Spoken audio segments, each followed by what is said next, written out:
السلام عليكم اخوان. كارلوس غاريدو اليوم كينشر فيديو في الكونت ديالو انستغرام وكيقول فيه شكرا بزاف لكاع الجماهير الوداديه.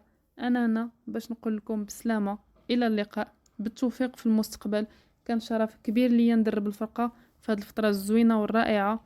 للاسف ما غاديش نقدر نشارككم في فرحه الفوز في المباريات اللي جايه وفي فرحه الالقاب اللي غادي يجيو، ولكن قلبي معكم. شكرا بزاف لكاع الجماهير، شكرا بزاف للعابه، شكرا بزاف للوداد بصفه عامه والاداره.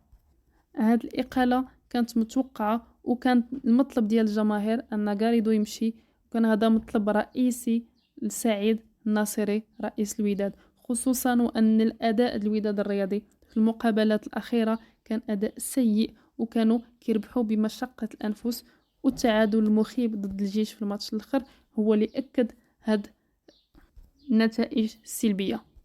وبالنسبه للماتش اللي غادي تلعب الوداد يوم غد ضد شباب المحمديه، فعبد الاله صابر ابن الوداد هو اللي غادي يقود الفرقه من دكات الحشيات.